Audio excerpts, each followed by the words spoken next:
नमस्कार दोस्तों, मैं आप सभी का चिरपरिचित दोस्त उपस्थित हूं आप सभी की सेवा में एक बेहद ही महत्वपूर्ण जानकारी को लेकर के। जी हां, आइए आज हम सभी जानते हैं एनीमिया को दूर करने के लिए घरेलू उपायों के बारे में। एनीमिया खून की सबसे सामान्य समस्या है। हमारे देश में आयरन की कमी से होने वाला एनीमिया सबसे ज़्यादा खतरनाक रोगों में से एक पाया जाता है, क्योंकि ब्लड की कमी शरीर में होगी तो आप बहुत सी बीमारियों की चपेट में आ जाते हैं।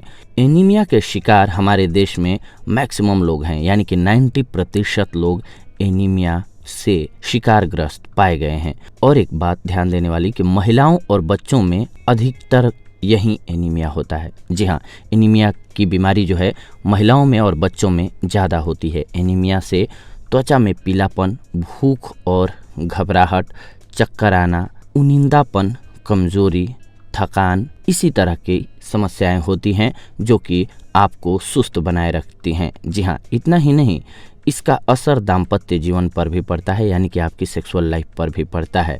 अब यहाँ एक बात ध्यान देने वाली है कि पुरुषों को रोजाना 8 मिलीग्राम और वहीं महिलाओं को 18 मिलीग्राम यानी कि 18 मिलीग्राम आयरन की ज़रूरत होती है। शरीर में आयरन की कमी होने पर सिर दर्द, नर्वस सिस्टम की कमजोरी, यादाश्त पर बुरा असर पड़ना और एकाग्रता की कमी होना आम बात है।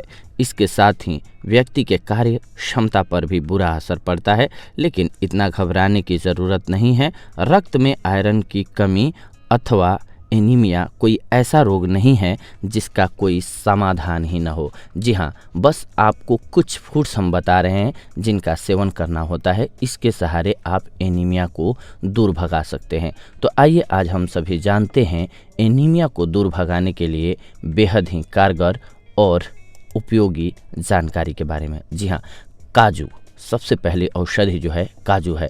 काजू न केवल खाने में स्वादिष्ट होती है बल्कि इसमें कई पौष्टिक गुण भी होते हैं। 10 ग्राम काजू में 0.3 ग्राम तक आयरन होता है। रोजाना 10 ग्राम काजू का सेवन करने से आपको आयरन की पर्याप्त मात्रा मिल जाती है। काजू की तासीर गर्म होती है, इसीलिए भारत जैसे गर्म देश में इसका सेवन सीमित मात्रा में करने की सलाह दी जाती है। रक्त की कमी वाले रोगियों को सर्दी में रोजाना काजू खाना चाहिए। काजू पाचन शक्ति बढ़ाता है, इससे भूख अधिक लगती है, आंतों में भरी गैस बाहर निकल जाती है। 10 ग्राम भुने हुए बादाम में 0.5 मिलीग्राम आयरन होता है। बादाम में कैल्शियम, मैग्नीशियम तो होता ही है, साथ ही इतनी मात्रा में बादाम का सेवन करने से आप केवल 163 ग्राम कैलोरी का उपभोग कर सकते हैं। 10 ग्राम चिलगोजा में 0.6 मिलीग्राम आयरन होता है। इस सूखे मेवे का सेवन कच्चा अथवा भून करके किया जा सकता है। चिलगोजा रक्त में हीमोग्लोबिन की मात्रा को बढ़ाने का कार्य करता है। इसके अलावा पिंगल फल, जी हाँ, पिंगल फल को पहाड़ी बादाम के नाम से भी जाना जाता है। पिंगल फल आयरन का उच्च स्रोत होता है। 14 ग्राम पिंगल फल में 0.7 मिलीग्राम आयरन होता है।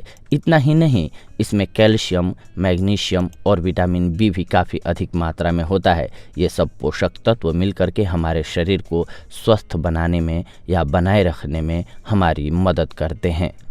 2 चम्मच पीनट बटर में 0.6 मिलीग्राम आयरन होता है। पीनट बटर में वसा की मात्रा तो कम होती ही है, साथ ही इसमें पोटेशियम, मैग्नीशियम और विटामिन बी भी प्रचुर मात्रा में पाया जाता है।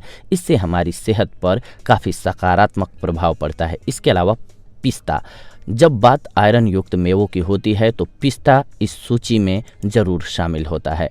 28 ग्राम पिस्ते में 1.8 मिलीग्राम आयरन होता है। भारत में पिस्ता आसानी से मिल जाता है। पिस्ते में आयरन के साथ साथ मैग्नीशियम और विटामिन बी भी होता है।